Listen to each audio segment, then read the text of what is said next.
Hello दोस्तों, कैसे हैं आप।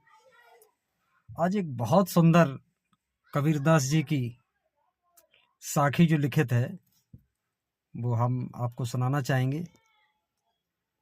वो ये है कि रोज नहाए मल मल के मन का ध्वजा न महल, और खूब नहाए गंगा यमुना तो रहे बैल के बैल। कबीरदास जी ने जो इस दोहे में बताया है कि आपके रोज नहाने से या रोज गंगा जी नहाने से, यमुना जी नहाने से आपका कहीं ना कहीं मन साफ नहीं हो सकता। इस दोहे में कबीर साहब ने बताया कि व्यक्ति को अपना मन साफ रखना चाहिए, मन को निर्मल रखना चाहिए, बुरे कर्मों से बचना चाहिए। आगे क्या बताया है कि जैसी करनी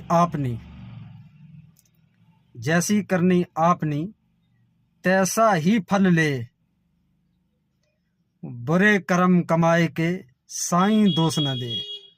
कर्म आपने गलत किए हैं और ईश्वर को, अल्लाह को, भगवान को या परमात्मा को कहीं ना कहीं आप दोष देते हैं तो वो गलत है। और मेरा मानना यह है कि कर्म जिसके अच्छे हैं तो किस्मत उसकी दासी है, और नीयत जिसकी साफ है तो घर में मथुरा काशी है। कहीं जाने की जरूरत नहीं है आपको, आप सिर्फ कर्म अच्छे करते रहें, नीयत को साफ रखें, बुरे विचारों से, बुरे कर्मों से, बुरे ये सब, इन सब चीज़ों से बचते रहें। बाकी आपको कहीं कुछ करने की जरूरत नहीं है, अच्छे कर्म करें। अब बुरे कर्म क्या हैं? छल, कपट, द्वेष, भावना, लालच, एक दूसरे व्यक्ति में भेदभाव पैदा करना, ऊंच नीच दिखाना, ये सब बुरे कर्म हैं।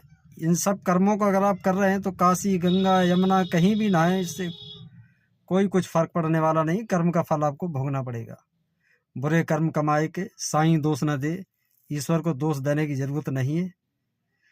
और जब मैं कबीरदास जी के बारे में पढ़ता हूँ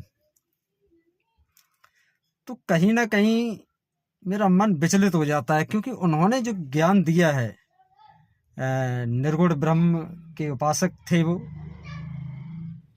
जो कुछ उन्होंने बताया है वो आपके कर्मों को जो उन्होंने प्रधानता दी है वो कहीं ना कहीं सही साबित होती है।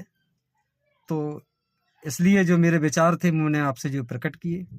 धन्यवाद।